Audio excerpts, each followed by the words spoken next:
Kita akan mulai ya. Siap. Oke, siap. Siap. Oke. Ya, oke. Ya. Sambil dulu yang lain nanti biar masuk nggak apa-apa ya. Persiapan Markus 4.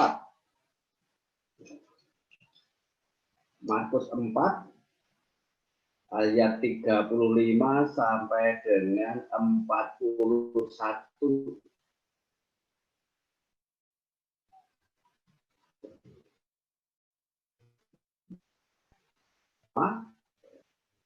Angin ribut diredakan. Pada hari itu, waktu hari sudah petang, Yesus berkata kepada mereka, "Marilah kita bertolak ke seberang." Mereka meninggalkan orang banyak itu, lalu bertolak dan membawa Yesus beserta dengan mereka dalam perahu di mana Yesus telah duduk, dan perahu-perahu lain juga menyertai dia. Lalu mengamuklah taufan yang sangat dahsyat, dan ombak menyembur masuk ke dalam perahu, sehingga perahu itu mulai penuh dengan air. Pada waktu itu, Yesus sedang tidur di buritan di sebuah tilam.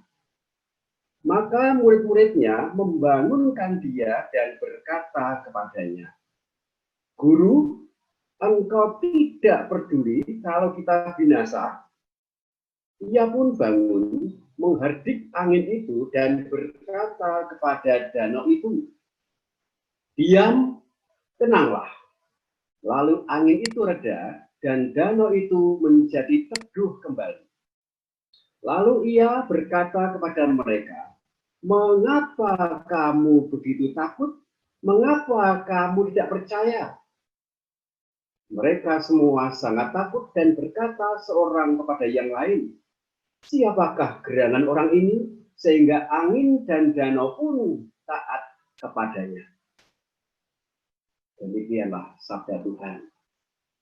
Hari ini kita bahas tentang angin ribut yang diredakan.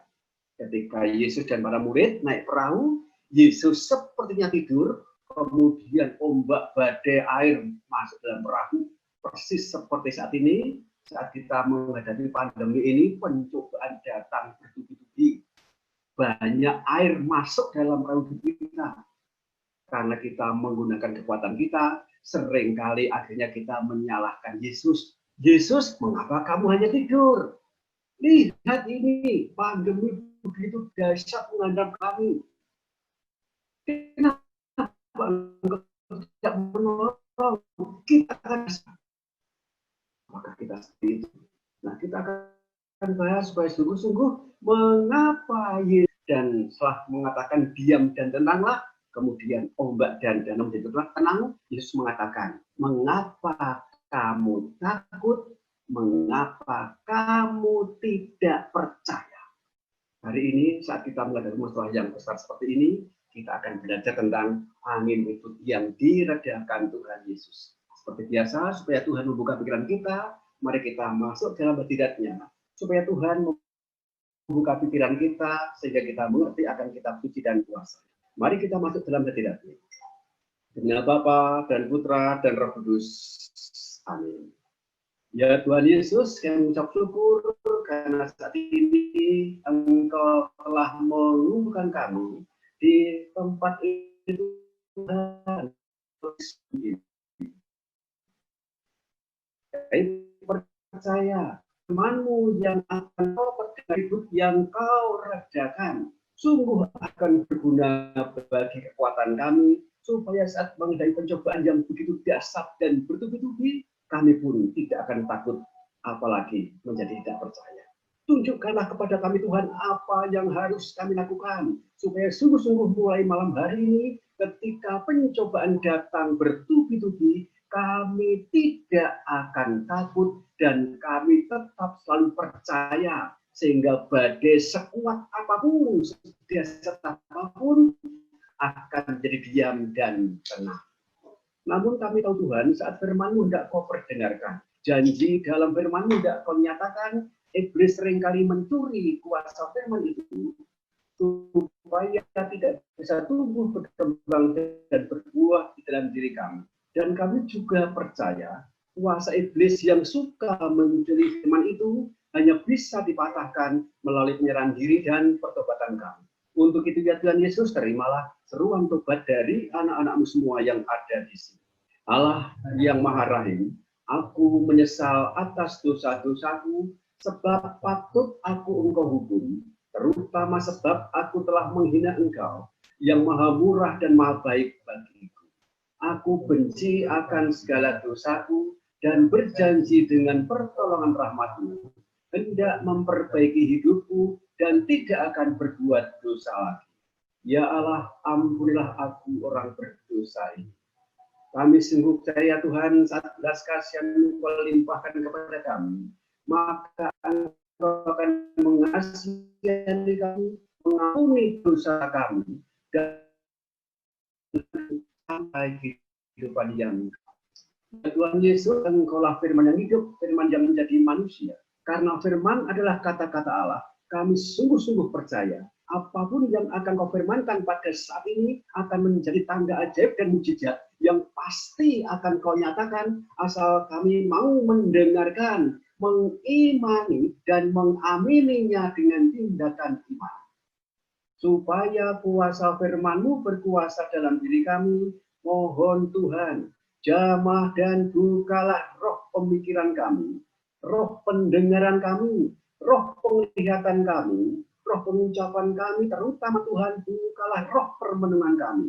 Supaya saat firman-Mu Kau perdengarkan, kuasa firman-Mu Tuhan masuk di dalam diri kami menjadi kekuatan kami. Berfirmanlah Tuhan, kami telah siap untuk mendengarkan, dan perintahlah, kami pun telah siap untuk melaksanakan. Hanya di dalam nama Tuhan Yesus, berfirmanlah. Amin. Kemuliaan kepada Allah Bapa, Putra dan Roh Kudus, dan sepanjang segala abad. Terpujilah nama Tuhan Yesus, Bunda Maria dan Sang Yesus, selama-lamanya. Dengan Bapa, Putra dan Roh Kudus. Amin. Shalom, berkah dalam. Baik ya, kita akan bahas ayat atau bacaan berikut angin ribut diredakan. Dalam ayat yang ke-35, ayat pertama dikatakan demikian. Pada hari itu, waktu hari sudah petang, belum malam ya.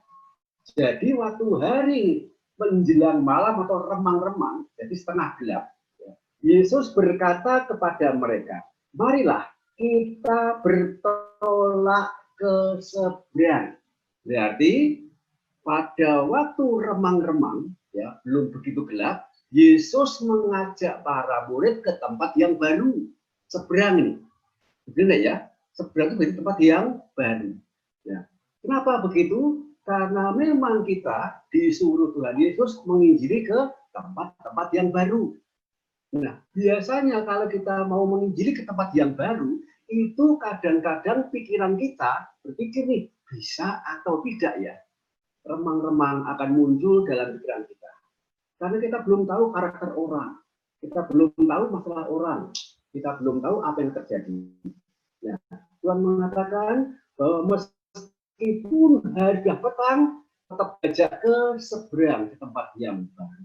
Ya, ingat, kali tahun itu kalau melayani juga banyak ke tempat yang baru, walaupun kelihatannya tidak remang-remang, tapi gelap karena mereka kadang-kadang berbeda iman, tapi kita tetap mau bertolak ke seberang. Berikutnya ayat yang ke-36. Mereka meninggalkan orang banyak itu, lalu bertolak membawa Yesus beserta dengan mereka dalam perahu di mana Yesus telah duduk, dan perahu-perahu lain juga menyertai dia. Jadi ke seberang meninggalkan yang lama menuju yang baru. Bukan yang lama juga terus dilupakan, tidak. Tapi namanya penginjilan harus dari tempat satu ke tempat yang lain. Ya. Tapi juga ada beberapa perahu yang ikuti, artinya tidak sendirian, supaya ada saksi-saksi yang mengikuti dalam pelayanan itu. Ya. Lalu mengamuklah taufan yang sangat dahsyat, dan ombak menyembur masuk ke dalam perahu sehingga perahu itu mulai penuh dengan air. Ketika kita mencoba menginjili orang-orang yang baru, tempat yang baru, memang pencobaan seringkali masuk dalam pikiran kita. Ya. Apakah kita mampu? Apakah kita bisa? Ya. Jangan-jangan ketika muncul kata jangan-jangan pikiran kita, ingat-ingat, itu perahu pencobaan mulai kemasukan air kena ombak dan badai. Ya. Jangan dikira bahwa saya tidak begitu. Ya, ketika saya melayani orang-orang yang cerdas, orang-orang yang sangat kaya, ya, itu biasanya kalau tidak pakai iman, itu kalah sebelum perang. Tapi karena saya percaya bahwa Tuhan ada dalam perahu kita, saya tidak pernah takut. Nah, para murid tidak demikian yang itu pengajaran. Ketika badai mencoba masuk dalam pikiran para murid, sayangnya para murid itu tidak minta bantuan kepada Yesus. Dia coba dengan kekuatan pikiran, dengan kekuatan tangan sendiri mengatasi masalah air dan badai. Padahal kita tahu, perahu kalau di tengah laut itu tidak punya kekuatan apa-apa. Kalau di dalam badai dan topan, pasti akan mudah tenggelam. Karena itu badai yang sangat kecil. Nah, para murid ketika menghadapi pencobaan dalam pikirannya, di dalam pikirannya seringkali dia memasukkan air itu dan mengatakan demikian ini. Ayat yang ke-38. Pada waktu itu, Yesus sedang tidur di buritan di sebuah tilam. Yesus sedang tidur. Itu artinya apa? Sepertinya Yesus tidak turun tangan. Sepertinya Yesus membiarkan kita sendiri, berpikir sendiri, bekerja sendiri. Kenapa Yesus diam? Padahal dikatakan tidur itu ada dua makna. Memang Yesus benar-benar kayaknya melupakan, atau jangan-jangan kita melupakan Yesus ini.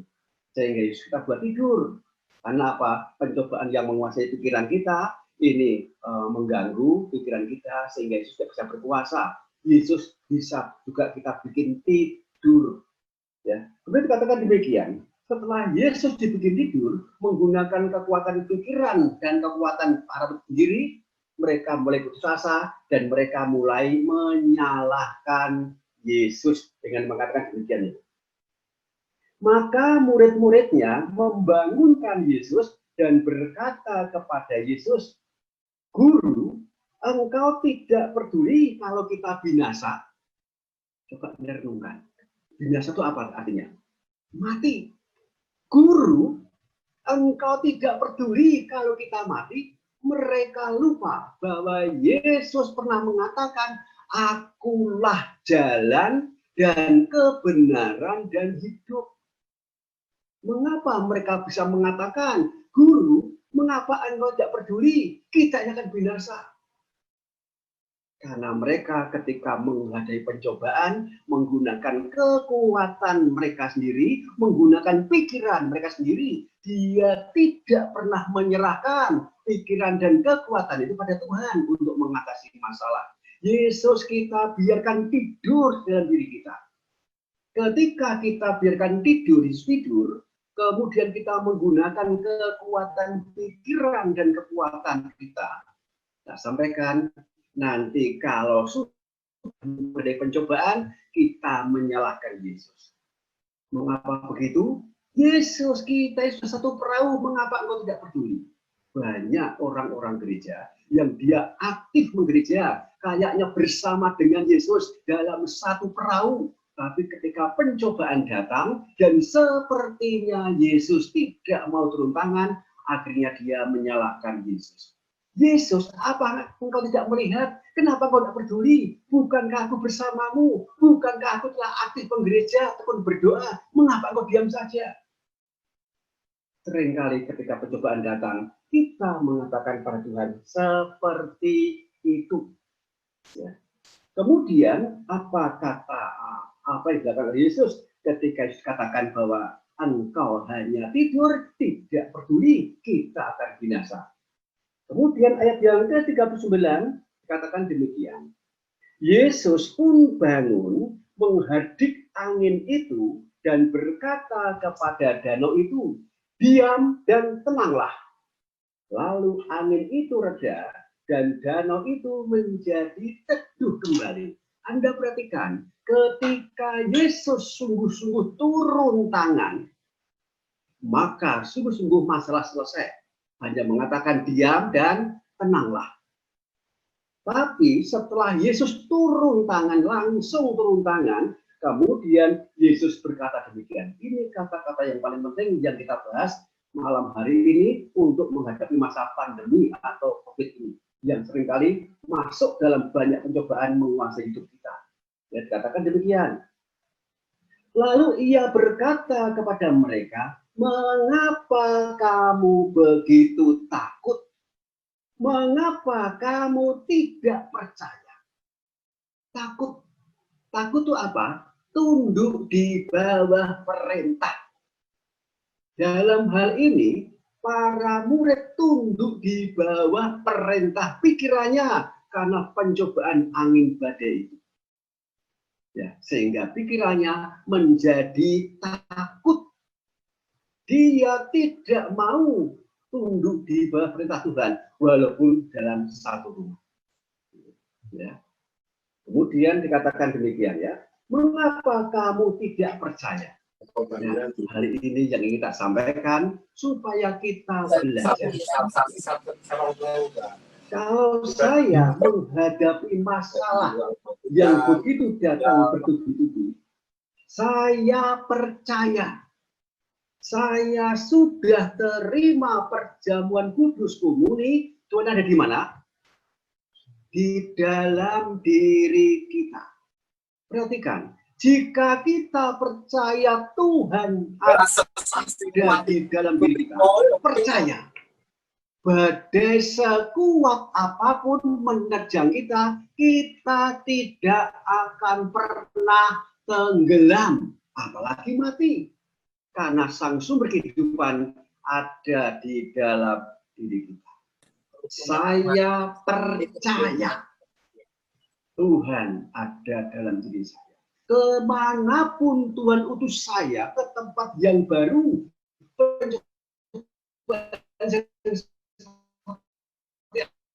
saya percaya sama ini, Tuhan tinggal dalam diri saya seperti apapun, tidak akan pernah saya tenggelam. Karena pencobaan itu berhadapan dengan Yesus yang ada di dalam diri saya.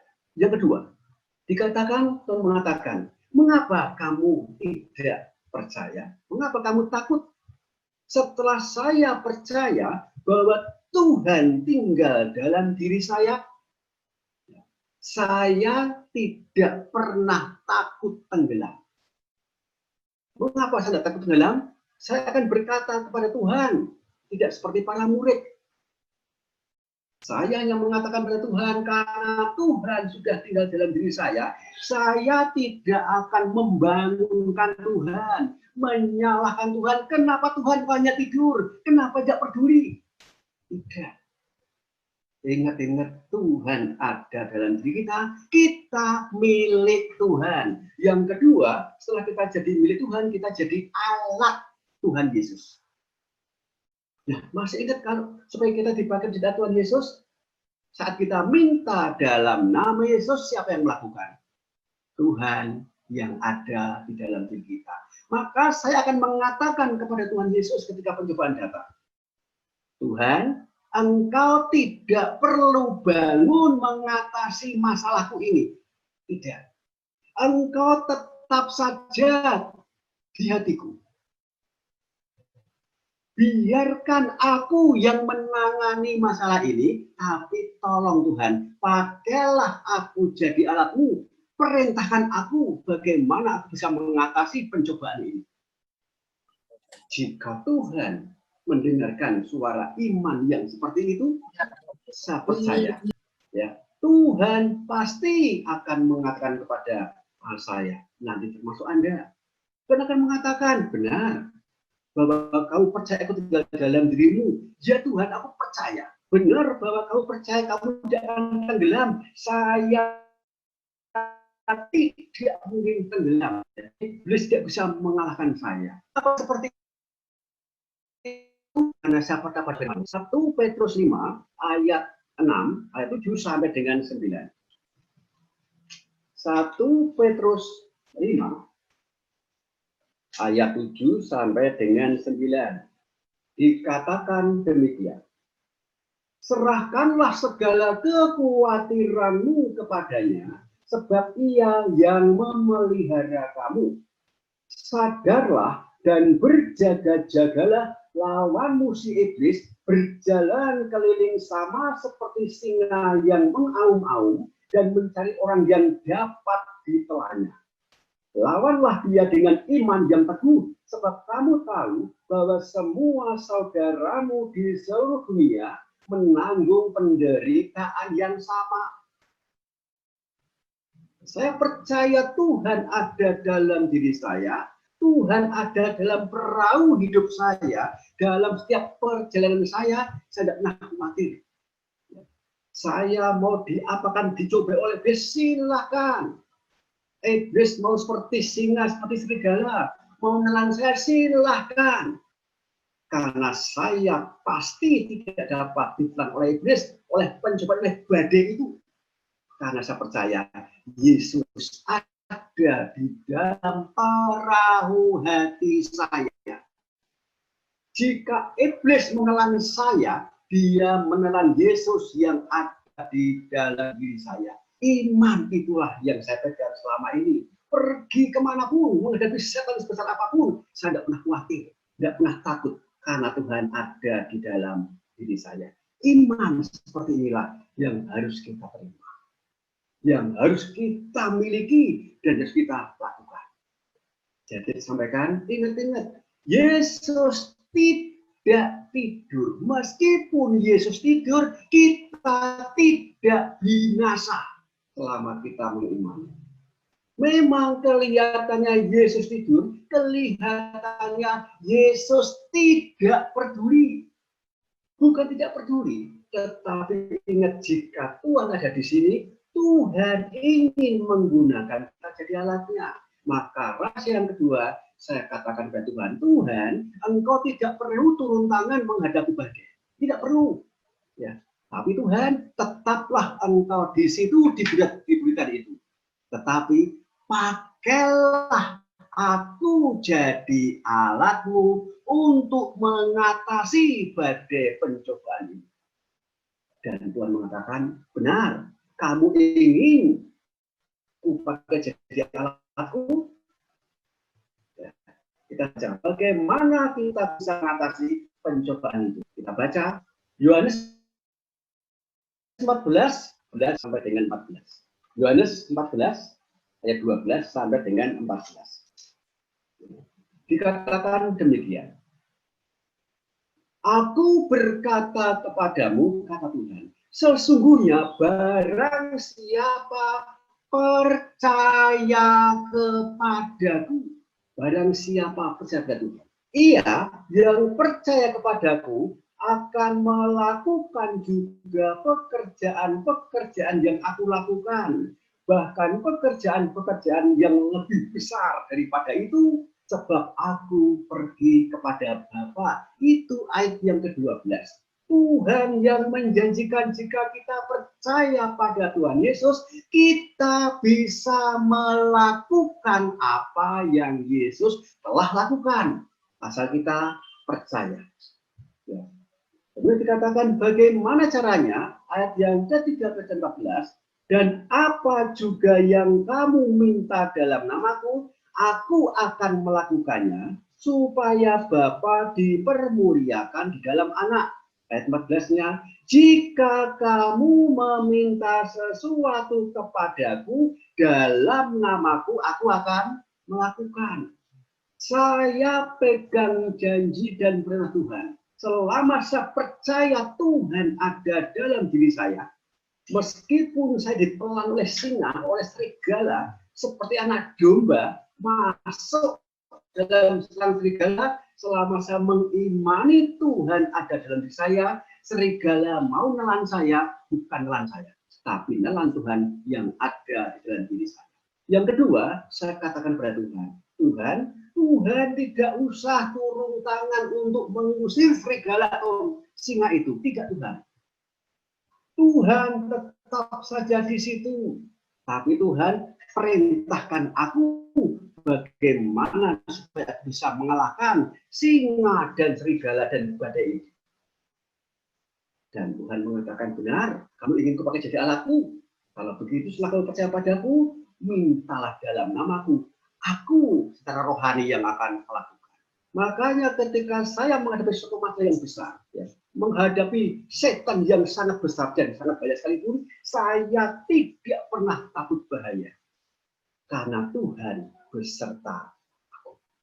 Yang kedua, tidak hanya beserta aku, Tuhan akan menggunakan aku jadi alatnya. Makanya ketika pencobaan datang, ya, saya katakan ketika saya dalam pelayanan ke seberang, ya, walaupun orang mengatakan itu tempatnya sangat angker sekalipun, ya, seperti kami melayani di PT BNJ berkat Manunggal Jaya, yaitu distributor mesin diesel Mitsubishi, ya, ada di Gatsu, karyawannya 300, itu ada satu anak yang indigo. Dia melihat di tempatnya di Gendruwo, tempat sana ada pocong bermata merah, ada kuntilanak. Saya katakan kepada mereka, ya, kamu lihat setan itu? Ya, sekarang kamu lihat. Kalau saya katakan demikian, apakah setannya keluar apa tidak? Saya katakan pada Gendruwo yang katanya tinggi besar, kata dia. Ya, karena yang lain tidak melihat, tapi dia melihat anak indigo ini. Saya katakan dalam nama Yesus, semua roh jahat di tempat ini aku katakan keluar dalam nama Yesus. Saya katakan pada orang yang indigo itu, keluar enggak? Iya, keluar. Saya sampaikan iman seperti ini. Saya tidak perlu mengatakan Tuhan datanglah dan tolonglah. Tuhan yang kuimani tinggal dalam perahuku, tinggal dalam hatiku. Pakailah aku jadi alatmu, perintahkan aku jadi alatmu untuk mengalahkan setan ini. Dan Tuhan mengatakan, benar, kau percaya bahwa aku tinggal dalam dirimu? Kalau begitu, minta dalam namaku. Maka aku secara rohani yang akan melakukannya. Kenapa seperti itu? Karena Tuhan itu ingin menunjukkan mujizatnya dengan menggunakan kita.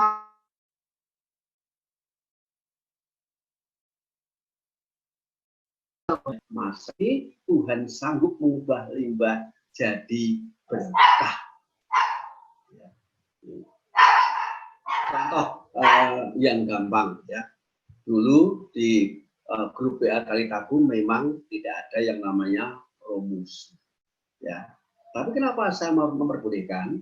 Karena memang itu salah satu bentuk untuk bisa kita kerjasama, ya. Saya sampaikan pada banyak orang ketika saya ini dalam musim pandemi seperti ini, ingat-ingat banyak orang yang putus asa, bangkrut, banyak utang, tidak bisa apa-apa. Tapi saya sampaikan, mari kita mengubah limbah jadi berkah. Kita punya grup-grup seperti itu, silahkan dimanfaatkan, tidak apa-apa. Tapi yang paling penting, ya, jangan sampai kita memanfaatkan grup itu dengan yang tidak bagus. Ya, tetapi kalau itu saling mendukung, saling menguatkan, saling membantu, tidak apa-apa. Kita juga berikan makanan rohani, tapi kita juga saling memberikan makanan yang jasmani juga. Ini satu hal, Tuhan sanggup mengubah limbah jadi berkah.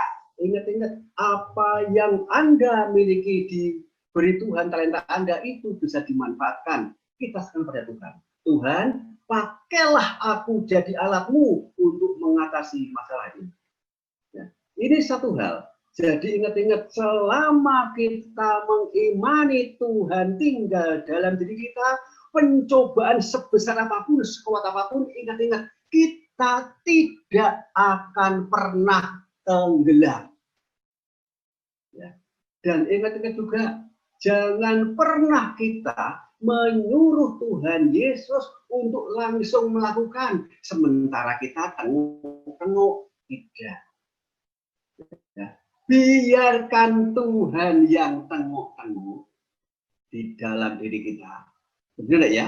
Kita katakan, Tuhan, pakailah aku jadi alatmu untuk menyelesaikan masalah ini dan itu. Nah, kalau seperti itu, saya sampaikan. Ya, kemudian dalam kejadian para murid dalam perahu itu, saya mengatakan demikian. Kalau saya jadi murid, ya Tuhan ini, karena kita sudah hidup pada tingkat roh, saya katakan pada Yesus nih, guru tidak usah bangkit dari tilam ini, dari buritan ini. Guru, perintahkan aku, pakailah aku jadi alatmu untuk menenangkan badai dan tofan yang menghantam ini. Tuhan katakan, benar, kau percaya padaku? Ya, aku percaya. Kalau begitu, tenangkan badai dengan kata-kata dalam nama Yesus. Maka aku akan menenangkan. Baik guru. Guru tetap di sini. Guru tetap tinggal di hatiku. Guru tetap percayai. Sekarang akan melakukan tindakan iman. Saya katakan pada badai itu.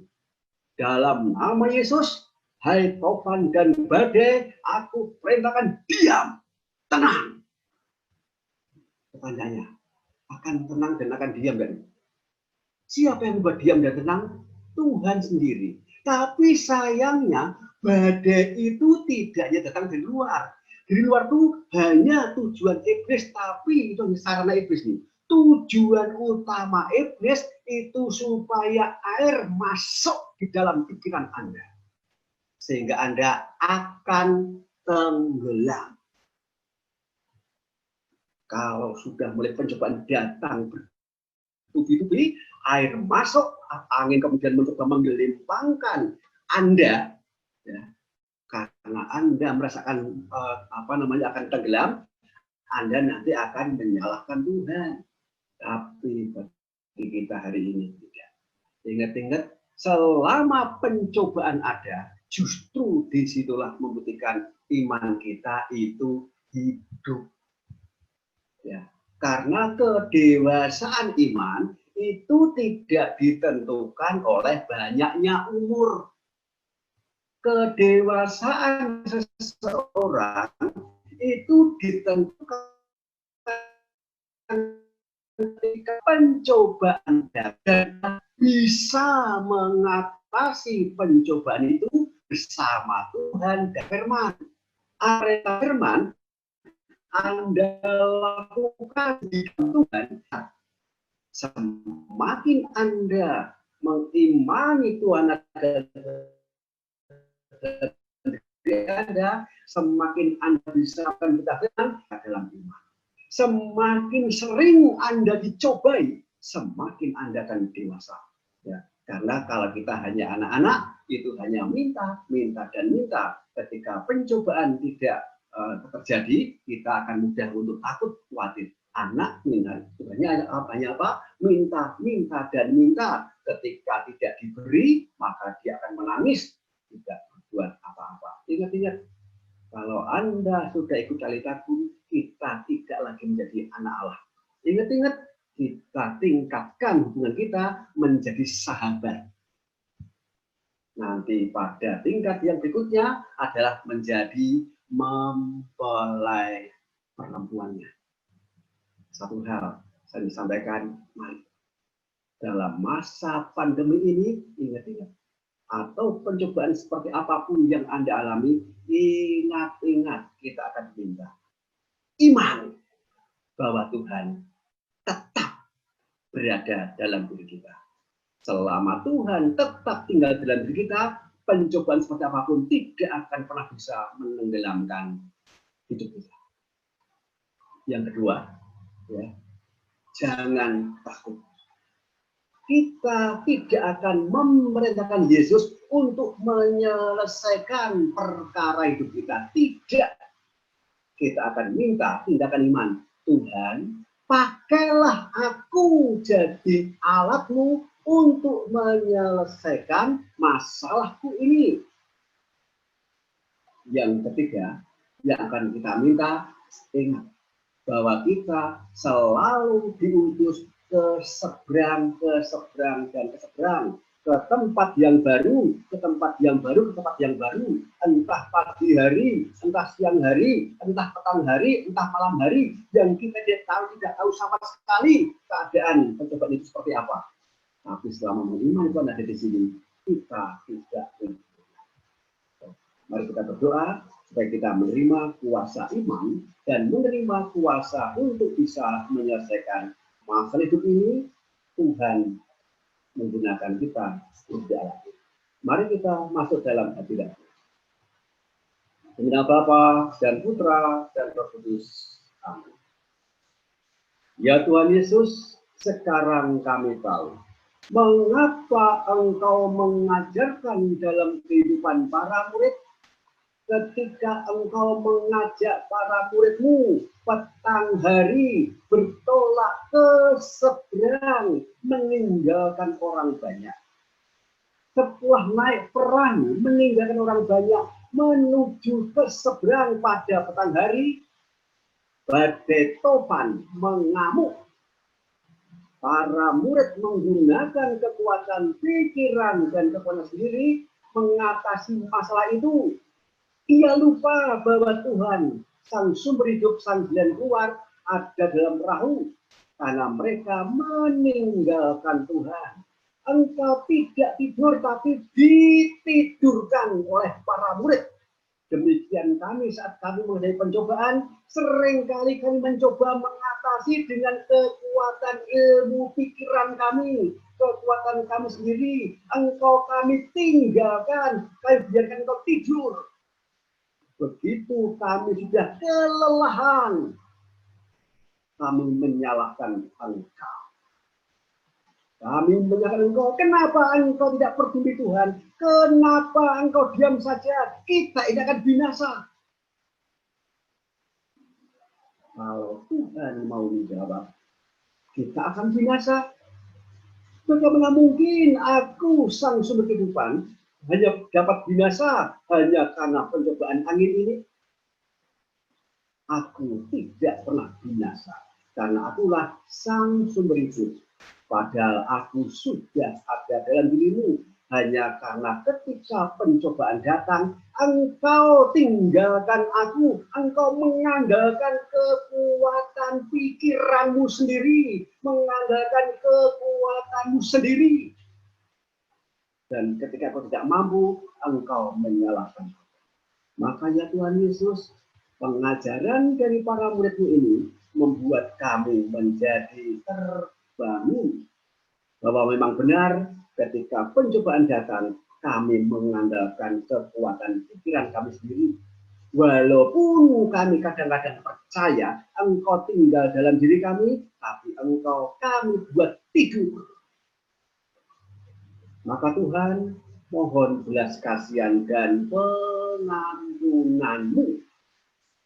Tetapi mulai malam hari Tuhan, kami percaya